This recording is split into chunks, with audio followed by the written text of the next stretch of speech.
Buenas noches, ¿cómo están? Bienvenidas, bienvenidos. Comenzamos una nueva edición de Tiempos Violentos. Sigue creciendo la polémica por los millonarios convenios entre la Fundación Democracia Viva y la Seremi del Minbu de Antofagasta. Ahora supimos que el ministro Montes había sido advertido de la situación antes de que se hiciera pública.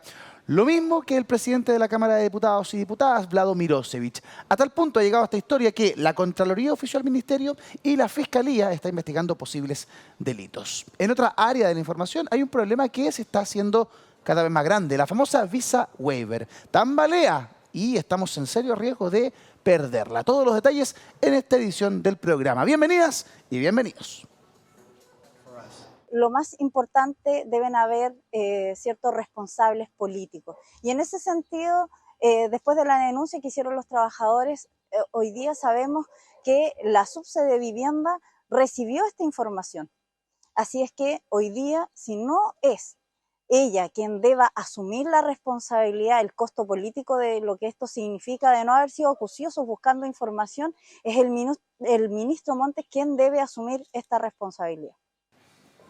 Muy bien, ahí tenemos a la diputada Giovanna Ahumada, una de las primeras personas en alzar la voz respecto de esta polémica que sacude al norte del país, pero que por supuesto tiene también repercusiones aquí en la capital, en particular en el Ministerio de Vivienda y Urbanismo. Mauricio Daza, ¿cómo está usted, amigo mío? Muy buenas noches. Buenas noches, un nuevo episodio de Tiempos Violentos. Vamos además a hablar acerca de esta comisión sobre la desinformación que ha causado escándalo. Hay quienes dicen de que es el primer paso para un control por parte del gobierno de los medios. Eso lo vamos a hablar en Tiempo de Daza y además me voy a dar una licencia para despedir a una gran persona. Así es. Vamos a estar conversando de mucho más durante el programa del día de hoy. 10 segundos para cada uno de nuestros invitados e invitadas de esta noche, comenzando con la diputada de Convergencia Social, Javiera Morales, que nos visita el programa. Buenas noches, diputada. Hola, buenas noches. Muchas gracias por la invitación. Y bien, quiero señalar que acá se ha dicho en todos los tonos, todas las autoridades, acá había un descriterio ético, político, el arista legal ya está hoy día en investigación y en eso no ha habido ocultamiento. No ha habido ocultamiento. Saludamos a Elizabeth Rodríguez del Partido de la Gente. Elizabeth, muy buenas noches. 10 segundos para usted. Hola Eduardo, hola a todos en la casa. Esto es inconcebible, no tiene justificación y las medidas deben ser tomadas. Por lo tanto, la corrupción se tiene que ir para la casa. La corrupción se tiene que ir a la casa, apunta Elizabeth Rodríguez, y nos visita en el estudio por primera vez el diputado Andrés Celis. ¿Cómo está, diputado Celis? Gracias por acompañarnos. 10 segundos, por favor, desde ahora ya. Hola, ¿qué tal? Buenas noches. A ver, creo que esto es lamentablemente un estigma del gobierno actual que lo va a perseguir hasta el 11 de marzo del 2026. ¿Cuál es? Ahí está, tiempo. ¿Cuál es el estigma que va a perseguir a este gobierno hasta el final de sus días, diputado? El manto de dudas de la corrupción. El manto de la corrupción. Yo comprendo la crítica que se hace de este gobierno respecto de la altura moral en la que se situaba el gobierno antes de ser gobierno e incluso ya en los primeros días del gobierno. ¿Se refiere a aquello usted? Yo te diría que es una combinación de ambos factores, ¿eh? Porque entre el pituto, por decirlo de alguna forma más coloquial, y también con la corrupción, porque si uno ve en el caso de Antofagasta las fotos o las imágenes de lo que se habría gastado este dinero y uno ve las sumas que se han rendido como que no coincide. Entonces, ahí viene la gran pregunta. ¿Estos dineros realmente están en estos asentamientos o bien se destinaron para otros fines? Entonces, lo que yo creo que se va a abrir aquí por parte de la Fiscalía, creo yo, es más bien delitos que van por el tema de la probidad. Entonces, lo que va a perseguir a este gobierno, más allá de... Porque el tema del nepotismo es algo que ha existido siempre. Es la derecha, es la izquierda, siempre. Y va a seguir, ojo, va a seguir. El que venga después va a seguir igual. Pero el tema de la corrupción es algo que nunca el Frente Amplio, por así decirlo, el Partido Comunista, se lo esperó o se lo esperaba. Y esto yo creo que va a terminar con el Ministerio Público investigando hasta que termine este gobierno. Eso para ellos es muy fuerte por el tema moral, por así decirlo, de que esto a nosotros nunca nos va a llegar. En el que se habían situado, claro. Esto ha ido escalando. Cuando lo conocimos a comienzos de esta semana, tenía un cariz y a medida que pasaban los días, se ha ido poniendo color de hormiga, para decirlo muy en coloquial, al punto que el presidente de la República hoy se refiere a este tema. Veamos. Y acá quiero reafirmar con mucha fuerza lo que he señalado en otras ocasiones. Uno de los legados que yo espero dejar como presidente en nuestro periodo es la recuperación de las confianzas entre los ciudadanos, interpersonalmente, pero también entre los ciudadanos y sus instituciones. Y hechos como los que estamos viendo en Antofagasta, en el caso de la Fundación Democracia Viva, y hacia donde sea que esto se extienda, empañan aquello. Y por lo tanto tenemos que ser muy claros y firmes. Si en el pasado, desde nuestro sector político, fuimos muy duros en condenar todo tipo de actos reñidos con la fe pública y en donde hubiesen delitos o presunciones de delito, que eso le corresponderá decirlo a la justicia, hoy día, cuando quienes están involucrados son personas cercanas al gobierno, tenemos que tener el mismo estándar e incluso ser más firmes. Acá no puede caber ningún tipo de complacencia, ningún tipo de protección, sino que tenemos que ser muy claros en que este tipo de situaciones no las vamos a permitir. Sin dobleces del presidente de la República, señalando un poco la misma crítica que él realizaba cuando no era presidente respecto de otras autoridades. Hoy dice, ante situaciones similares en las que están involucradas personas cercanas al gobierno, tenemos que ser igual de firmes o incluso más. Y vuelve a hablar de legado. Dice que su intención o uno de sus legados es que se restablezcan las confianzas entre la ciudadanía, pero también entre las ciudadanías y las instituciones. Cuando conocemos hechos como este, diputada, en el que autoridades de gobierno le otorgan a dedo casi 500 millones de pesos a una fundación que prácticamente, no quiero ser irrespetuoso, pero prácticamente no tiene trayectoria como para recibir ese tipo de fondos, va en directo de en medio de ese potencial legado que el presidente quiere dejar. ¿Puede finalmente el gobierno del presidente Boric dejar un legado de confianza cuando empiezan a ocurrir este tipo de situaciones? Mira, yo no estoy de acuerdo que esto vaya a ser necesariamente un estigma. Creo que si va a ser un estigma o no, depende justamente de las decisiones que se adopten hoy día y en los próximos días. Y esto efectivamente pasaría a ser un estigma si acá nosotros observáramos que hay ocultamiento, que hay defensas corporativas, que hay partidos que no reconocen estos errores y que no adoptan medidas. Y por el contrario, lo que yo he visto y valoro en los últimos días es que nada de eso ha ocurrido. Desde el punto de vista del gobierno, lo que se hizo fue iniciar las investigaciones y se va a colaborar con el Ministerio Público y con nuestra institucionalidad para que esto se esclarezca. Y creo que en eso no ha habido ninguna doble lectura. Se ha dicho desde el primer día hasta hoy. Incluso en cuanto a la información que señalaba de la subsecretaria, según lo que ha informado el propio Ministerio de Vivienda, la subsecretaria apenas se le alerta a esto, inicia toda la investigación interna y ante eso adopta las medidas. Y acá no olvidemos que ya se hicieron valer dos responsabilidades políticas, tanto el Ceremi de Antofagasta como también el señor Andrade, que era el representante legal de esta corporación que trabajaba en el Ministerio de Defensa y que también se hizo valer su responsabilidad política y ya no está en ese ministerio. Y por parte del partido también, de Revolución Democrática, esas dos personas fueron llevadas ya al Tribunal Supremo. No ha habido ocultamiento. Yo creo que ahí está la gran diferencia. Si hay un legado en esta materia, uno nunca puede asegurar que nunca va a ocurrir nada, sino lo que uno está comprometiéndose es que en el caso que esto ocurra, se adopten las medidas para que no vuelva a ocurrir. Y creo que en eso hasta el momento estamos tomando las decisiones adecuadas. Elizabeth Rodríguez, el ministro Montes ha pedido que los fondos se restablezcan. ¿Se subsana el problema con la restitución de los fondos o esto debe llegar mucho más allá? No, en parte, pero es mucho más allá. Ahora, yo no estoy de acuerdo con la historia que cuenta la diputada. Sí, es evidente ciertas situaciones que se han tomado medidas respecto a Andrade y a este otro joven, pero, por ejemplo, no podemos negar que esto está todo vinculado, es decir, si uno hace, ya se hizo públicamente el análisis específico y la diputada Catalina Pérez, ella en algún minuto determinado solicitó la censura en sala y no me lo cuentan, porque yo estaba ahí, cómo negociaban los votos para que se cayera la censura. Es decir, la censura se cae porque la UDI recula y la UDI recula porque negoció una vicepresidencia de un comité nuevo, donde Jorge Alessandri queda como vicepresidente de la Comisión Interamericana.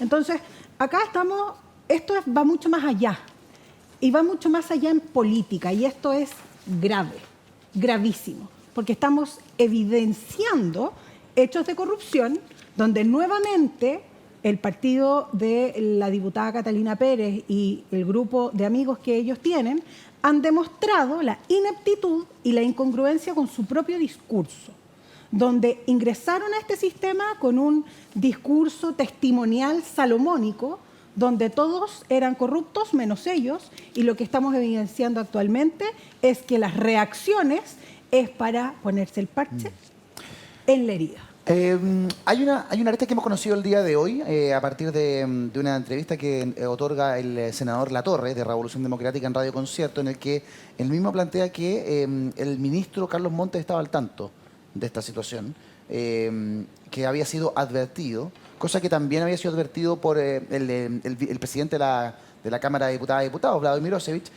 a partir de otra parlamentaria, la parlamentaria Ahumada en específico, que le había dicho, oye, esto en Antofagasta hay que revisarlo, quiero que se vea esta situación, y no había habido respuesta hasta el día de hoy, no hay respuesta. Y en el caso del ministro Montes, había sido advertido que no haya habido acción por parte del ministro Montes en aquel momento, y la reacción viene posterior a que Timeline, el medio regional de Antofagasta, da a conocer esto. ¿No le parece que hay una doble lectura o un actuar zigzagueante, diputada?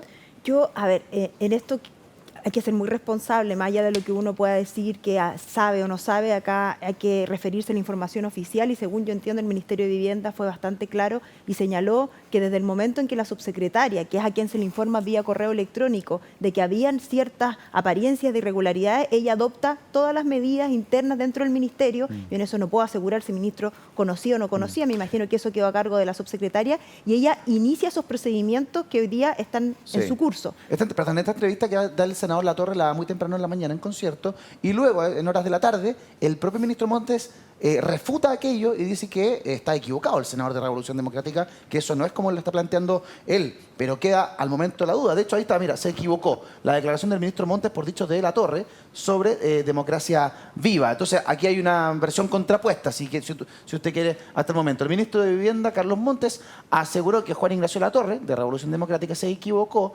respecto a democracia viva. De acuerdo al senador, la subsecretaria Tatiana Rojas le informó del caso en mayo pasado, pero Montes afirma que se enteró de la polémica solo hace una semana. Entonces está la duda instalada. Sí, y inmediatamente apenas él conoce la polémica que fueron hace los últimos días, él señala acá hubo un descriterio político, ético, y que por lo tanto él considera que deben restituirse los fondos y que debe investigarse qué se ha rendido, qué no, qué se ha ejecutado de esos convenios, pero en ningún caso ha él señalado que esto es regular, o que, por el contrario, ha dicho, acá hay un descriterio político, ético, y que se tienen que adoptar las medidas que correspondan. De hecho, envió de inmediato a la jefa de finanzas del ministerio, y hoy día él se encuentra en la región de Antofagasta justamente por esta situación. Mauricio, esto ha ido escalando en tensión y en antecedentes que aparecen. Al parecer la situación no ha terminado de ser develada. ¿Qué ves tú en esta historia? Bueno, la verdad que ha ido evolucionando más bien en lo político, ¿no? Porque ya, bueno, se ha revelado más o menos de qué se trata esta trama, ¿no?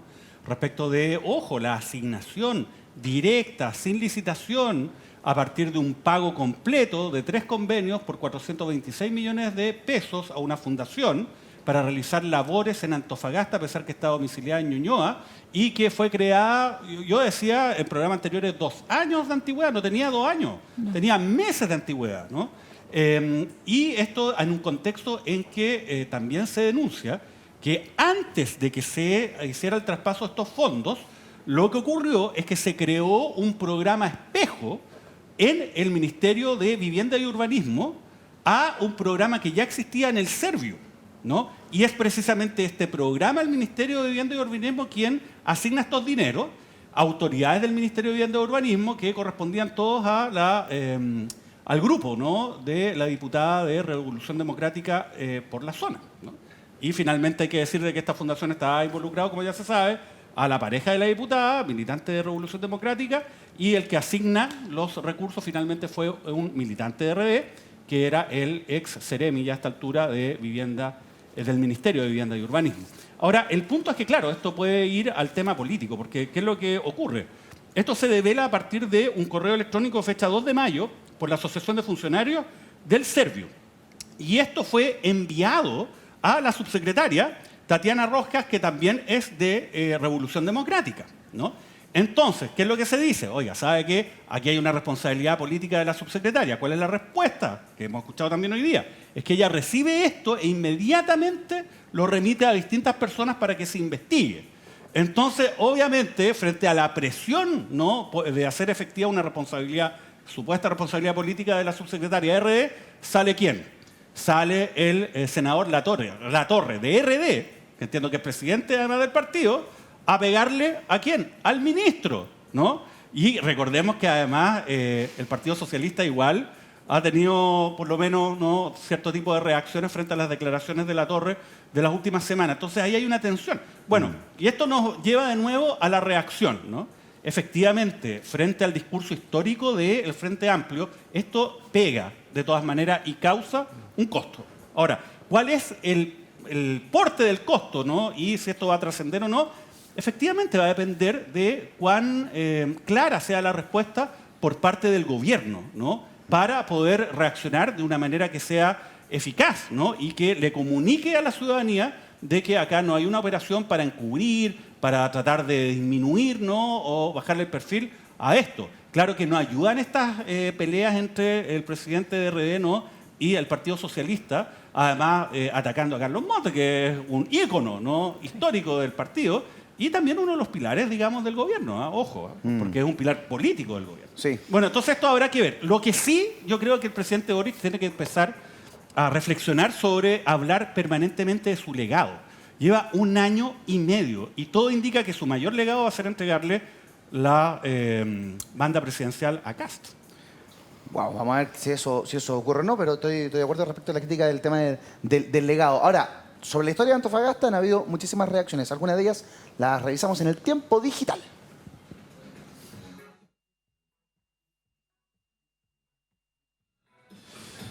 Ahí está, mira, entra en esta discusión la Contraloría General de la República. A raíz de lo viralizado en redes sociales y denuncias ingresadas a esta entidad de control, se ordena que en un plazo de 5 días hábiles el Ministerio de Vivienda y Urbanismo de Antofagasta remita la información de todas las transferencias realizadas a fundaciones.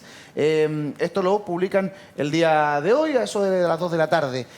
La Contraloría, órgano encargado de fiscalizar los dineros de todos los chilenos, le dice al Ministerio de Vivienda y Urbanismo de Antofagasta, a ver, muéstrame las transferencias a fundaciones. ¿A quién le han transferido plata? Imagino que luego viene aparejado esto de cotejar a qué está asociado. Convenios, licitaciones, no tengo idea. ¿A qué tipo de ejecución? ¿Por qué? ¿Por qué creo yo? Lo abro a la discusión.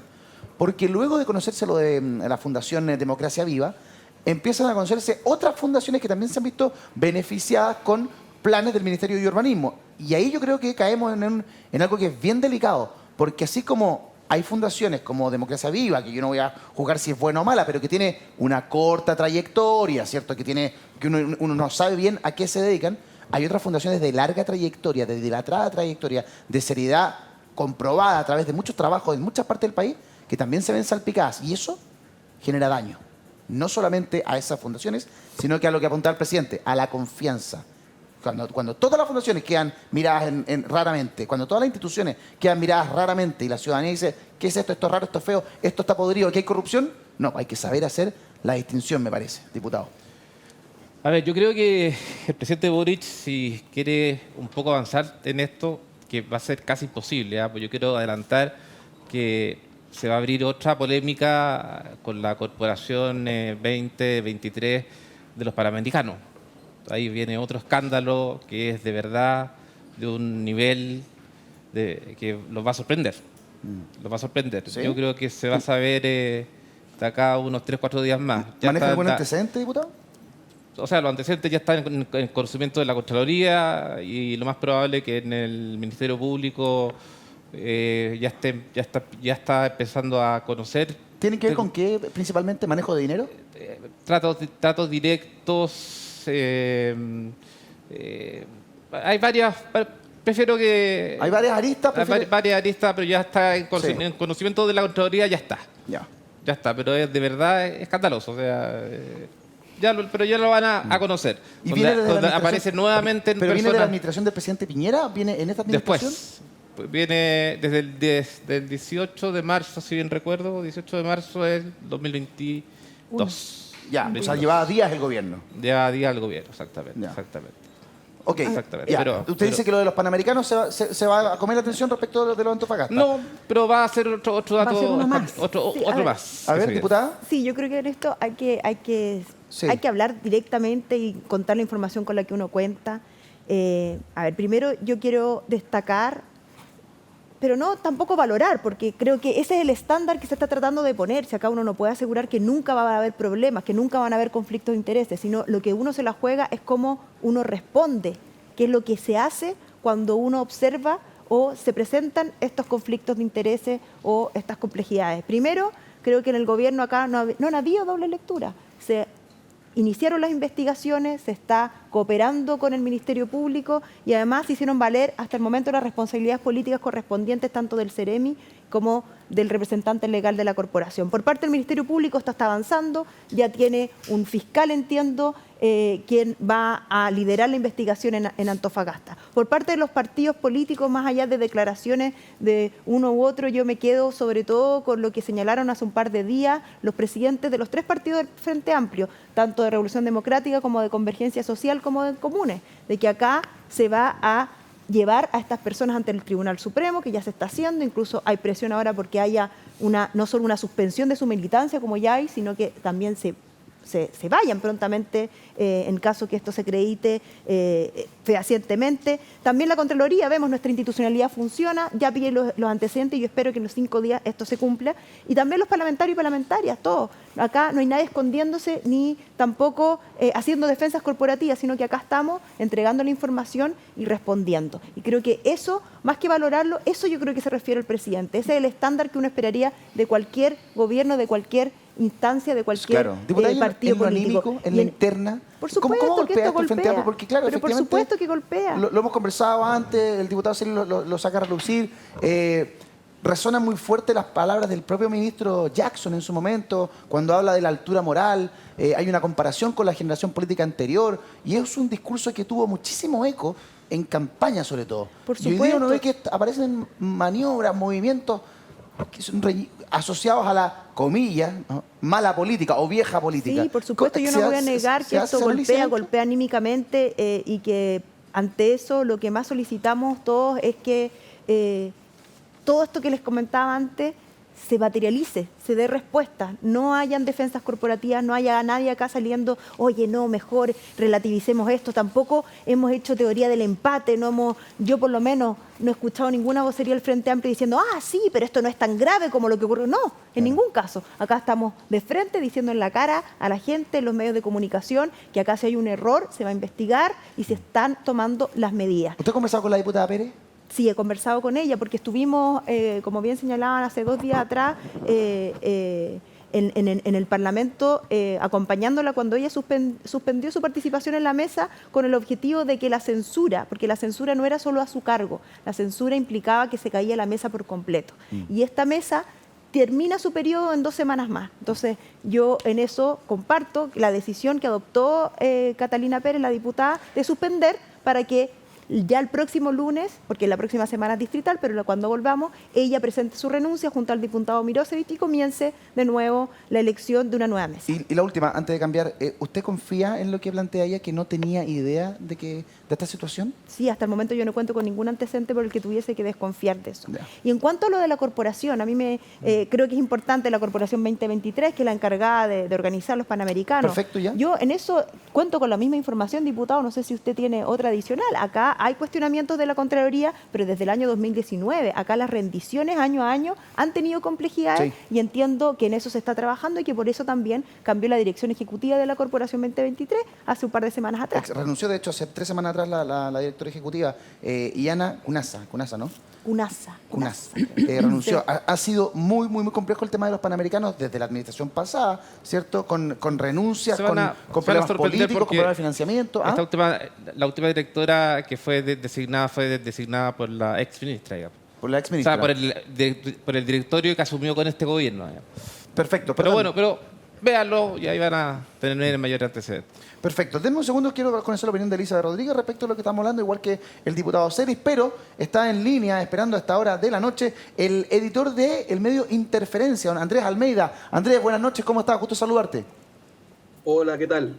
Mucho gusto. Igualmente, Andrés, gusto saludarte. Gracias por estar con nosotros a esta hora de la noche aquí en Tiempos Violentos. Ustedes han publicado un reportaje que muestra cómo hackeo al ejército revela complejo despliegue de armas y tropas en las fronteras norte y Tierra del Fuego. Todo esto, entiendo, a partir de el hackeo que sufrió el gobierno, hackeo además al cual ustedes tuvieron acceso informativo. ¿Qué nos puedes profundizar, qué nos puedes contar, Andrés, respecto de este informe que entrega hoy día Interferencia?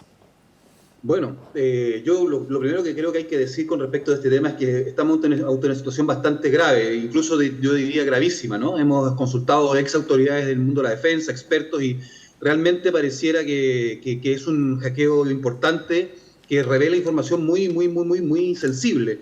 Fíjate que nosotros accedimos solamente al 30% que los hackers liberaron para uso público. ¿Ya? Y hay un 70% que se vendió, nadie sabe a quién fue el comprador. Es decir, hay un 70% de información de cientos de miles de archivos que nadie conoce bien, solamente probablemente el ejército, qué tipo de información está en manos de quién. Entonces estamos ante una situación bastante crítica.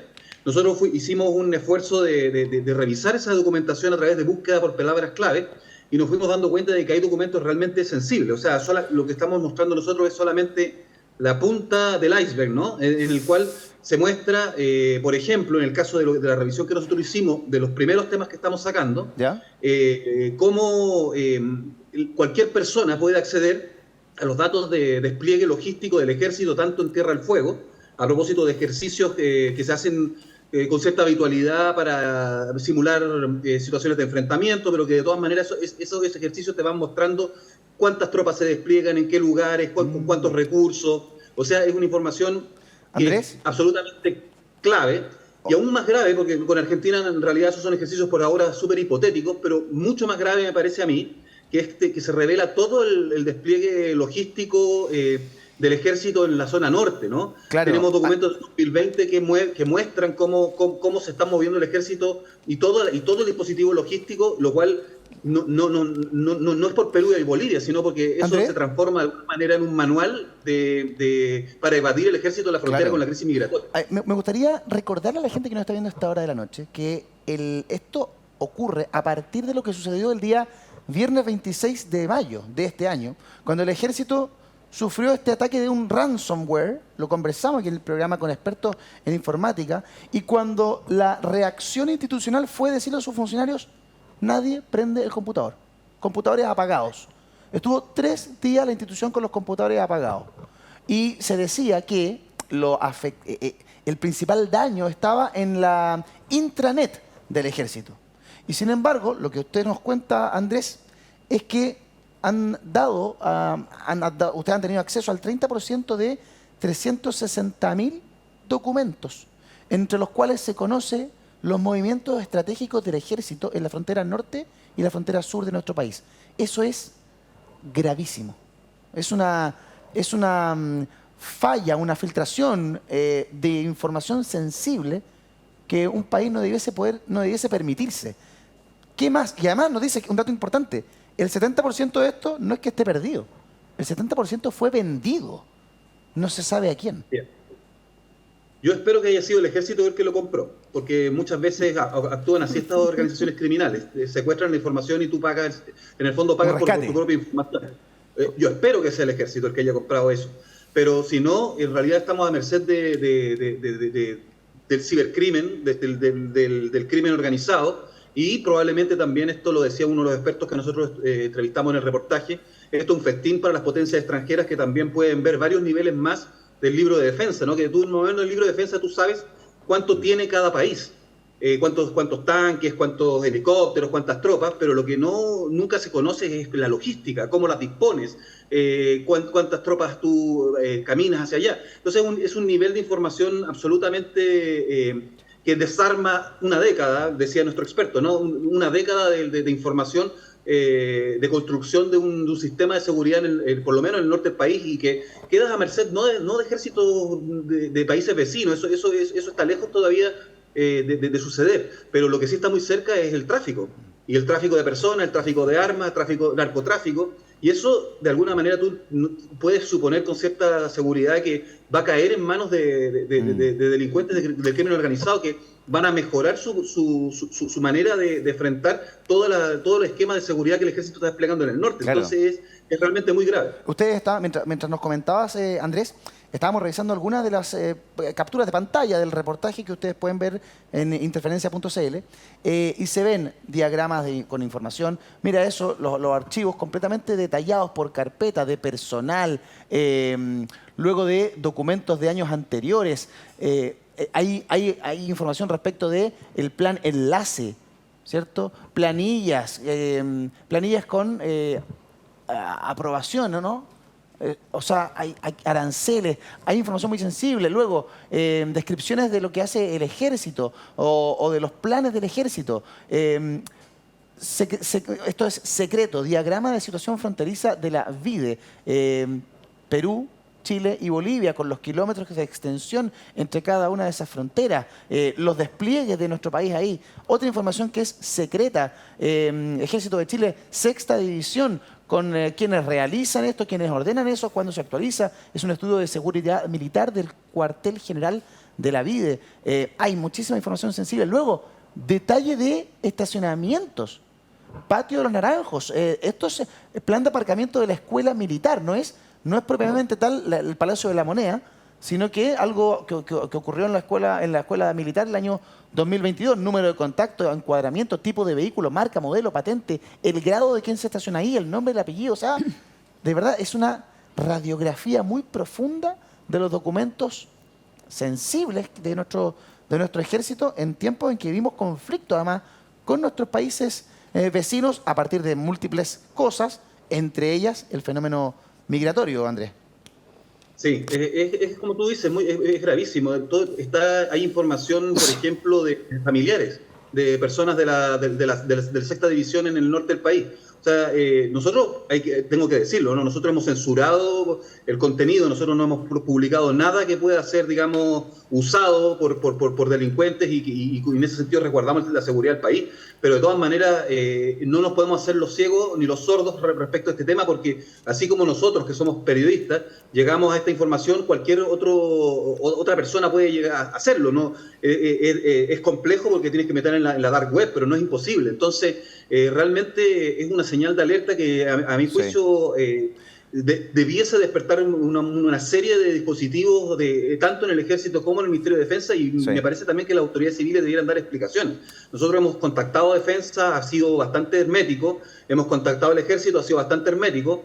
Yo me imagino que para ellos debe ser difícil manejar esta situación, pero llega un punto en que la opinión pública tiene que saber que está en riesgo la seguridad nacional. Yo creo que esto suena un poquito como a juegos de guerra que hacen los militares y que nunca se enfrentan, pero la verdad es que no, porque si tú empiezas a mirar eso, bueno, a nivel de la zona norte, donde está el despliegue de fronteras, tú te das cuenta que está expuesto el personal con nombre, apellidos, teléfonos celulares, grupos sanguíneos de personas que están, digamos, ahí.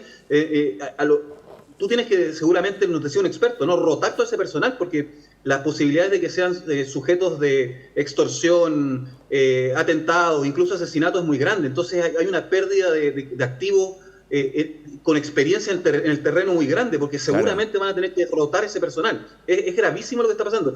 Y quiero insistir en algo. ¿Sí? Esto es algo que nosotros buscamos en una primera tanda, ¿no? Pero si tú sigues hurgando, vas a seguir encontrando más cosas. Nosotros vamos a seguir publicando algunos otros hallazgos, ¿no? Vamos a entrar en temas del estallido social, hay cosas que tienen que ver con el Gualmapu, o sea, hay una serie de aspectos que nosotros en unas búsquedas sencillas, por palabras clave, hemos dado con cosas muy grandes. Entonces, esto es la punta del iceberg de un problema mayúsculo. Andrés, estoy aquí con Mauricio Daza, que también te quiere saludar. Hola Andrés, buenas noches. Bueno, gracias por acompañarnos, felicitaciones. Nosotros hablamos del rol del periodismo independiente con Timeline en Antofagasta, que reveló, ¿no?, esta trama de Democracia Viva. Ahora ustedes hacen esta revelación que la verdad que es impactante, porque por lo que ustedes mismos publicaron. Hay información pormenorizada sobre los cuarteles generales de la institución y sus planos, además de armamento, vehículos y soldados disponibles en las distintas unidades del Ejército de Chile. Además, como tú bien señalabas, están los datos privados de militares, con nombres, direcciones particulares, números de celular, los de sus padres o cónyuges, grupos sanguíneos, inclusive perfiles psicológicos, y los despliegues y relevos de militares, compras públicas, etcétera, ¿no? Oye, perfiles psicológicos. Entonces, la verdad es que, bueno, ustedes han hecho una gran labor, pero seamos francos, si ustedes tienen esa información, es evidente que los organismos de inteligencia de los ejércitos de nuestros países vecinos también pudieron acceder a la misma. Entonces, la pregunta es, bueno, tú dijiste que consultaron al ejército. ¿El ejército no les dijo absolutamente nada acerca de esto? Y lo segundo, ¿de qué manera ustedes chequearon de que esta información fuera verdadera, digamos? O sea, que realmente corresponda a antecedentes que hayan sido hackeados desde las bases informáticas del ejército. Una de las preguntas que le hicimos al ejército fue sobre la verosimilitud, la veracidad de los documentos, frente a lo cual el ejército declinó de responder. Si hubiesen sido falsos, tenemos entendido que lo hubiesen dicho. Nosotros les dimos el número, la descripción del documento, de cada uno de los documentos que ocupamos, por lo menos en este primer reportaje. Lo otro es que es muy difícil que se haga, digamos, alguna falsificación en torno a cientos de miles de documentos que son todos al menos verosímiles. Nosotros hicimos algunas pesquisas, por ejemplo, de los nombres de quienes escribían los documentos para ver si correspondían a las divisiones. Y sí, o sea, cada militar que firmaba alguno de los documentos que nosotros encontramos correspondía a la división, pertenecía al ejército. Entonces, hicimos también esa comprobación que no es exhaustiva, pero por lo menos nos dio una señal. Y lo otro es que también es muy difícil o sea, nosotros hicimos personal nuestro sacó la información de Ricida, ¿no? de los hackers. Entonces, sabemos que esos documentos provienen de una base de datos, que es muy difícil que estos hackers, además de hackear el ejército, inventen, digamos, documentación. Claro, uno siempre podría decir que podría haber algún tipo de información o documentos que sean falsos en este tipo de filtraciones. Tú filtras, qué sé yo, 99% de documentos verdaderos y 1% falsos. Eso puede ser. Pero nosotros hicimos el esfuerzo de preguntarle al ejército por cada uno de los documentos que ocupamos para el reportaje, para el primer reportaje. Entonces, frente al silencio del ejército, nosotros suponemos con bastante seguridad que eso es así. Otro elemento también de comprobación fue expertos, ¿no? Nosotros mostramos los documentos de algunos expertos y ellos no tenían ninguna razón para pensar que no se trataban de documentos oficiales del ejército. Andrés, la verdad es que la situación es bien increíble, increíblemente sensible. Yo te quiero agradecer el contacto con el programa, felicitar como siempre al periodismo independiente de Interferencia, invitar a la gente que apoye también el periodismo independiente a través de aportes financieros, ¿cierto? Que cada uno puede hacer a través de la página de ustedes. Sí, muchas gracias por mencionar eso, ¿no? Que hacemos periodismo independiente, tenemos un sistema de suscripción y bueno, podemos hacer eso ya que tenemos a miles de lectores que entregan mensualmente una cuota de 3.000 pesos, que no es mucho, para que nosotros hagamos este periodismo y bueno, y además reciben una serie de granjerías, acceso full a los contenidos, newsletters, sorteos, etcétera. Así que te agradezco mucho la mención porque realmente es importante para nosotros esto, para poder seguir haciendo esta labor. Exactamente. Un abrazo grande, Andrés Almeida, editor de Interferencia. Estaremos muy atentos a las próximas entregas informativas respecto de esta temática. Un abrazo. Gracias a ustedes. Nos vemos. Abrazo para ustedes también.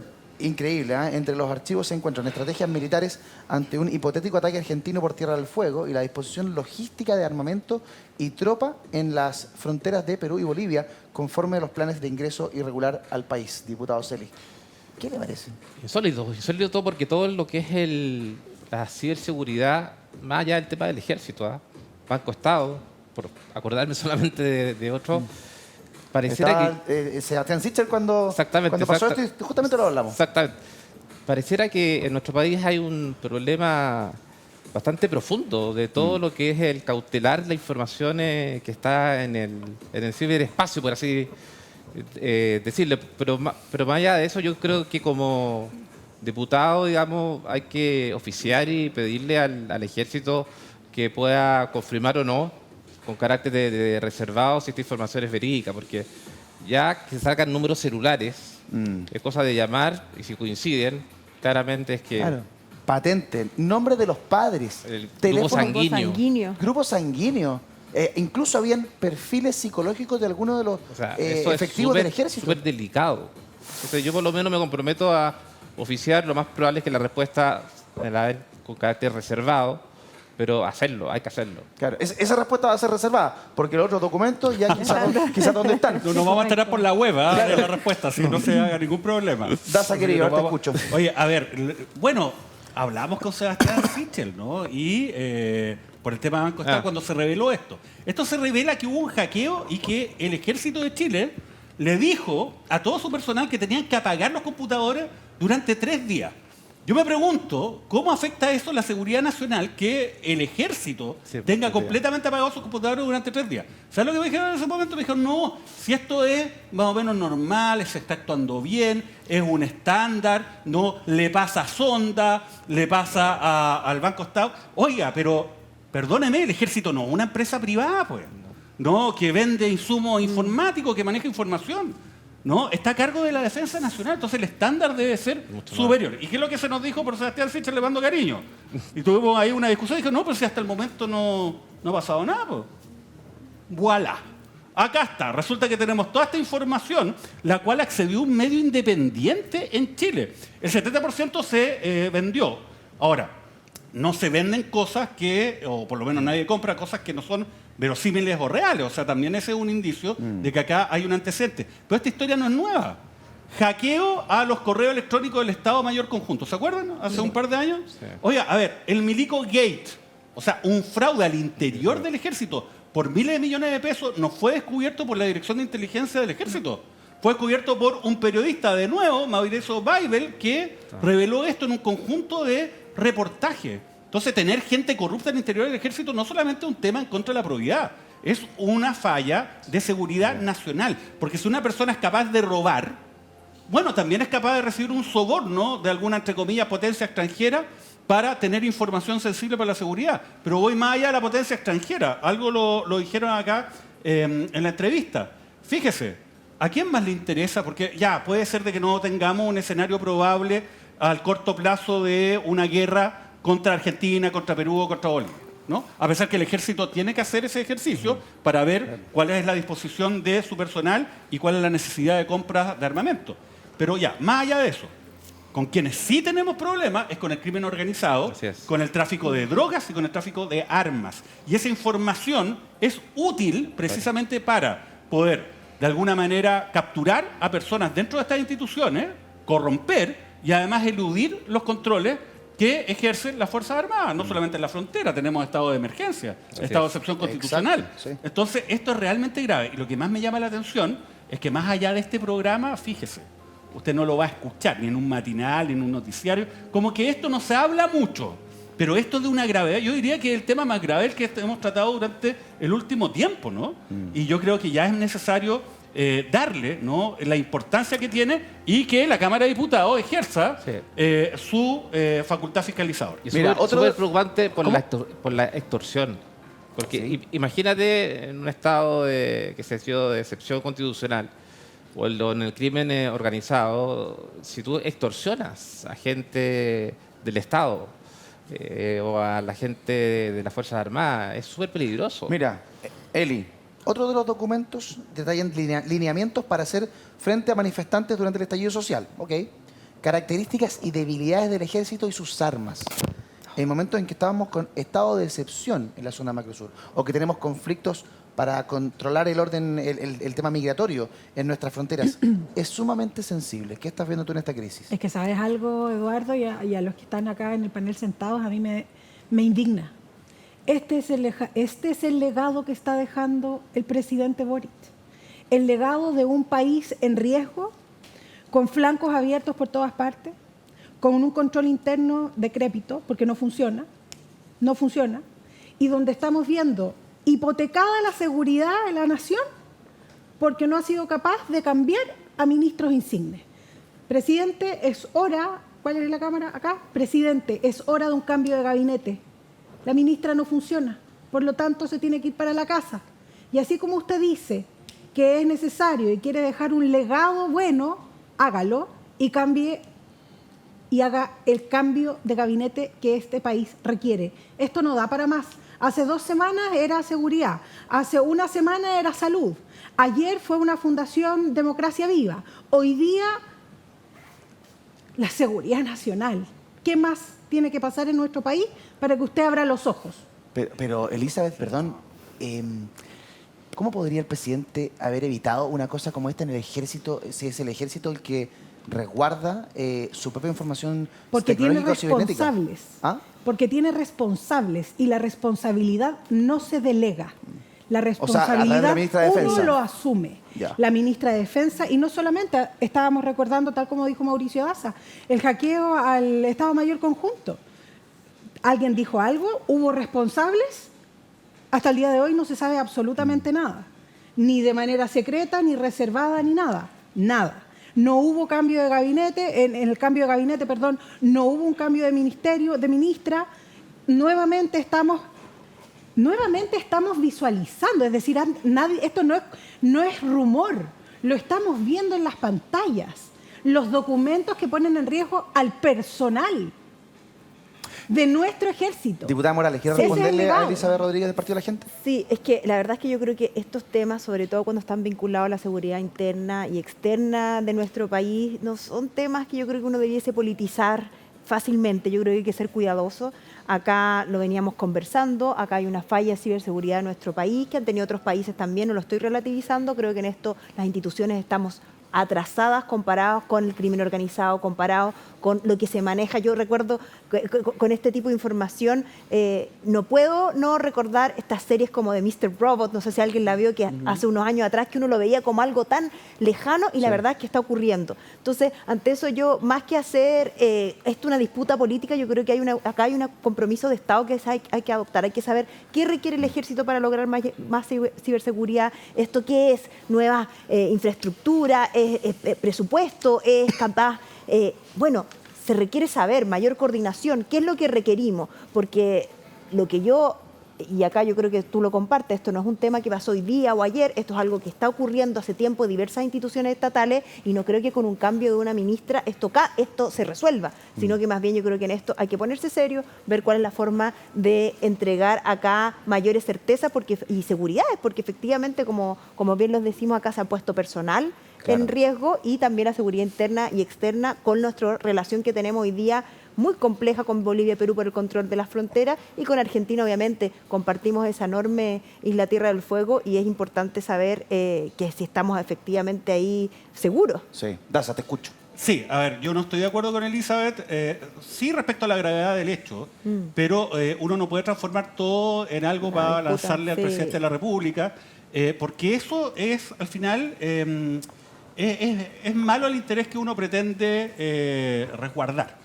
Porque, ¿cuál es el problema habitual que hemos tenido en estos casos?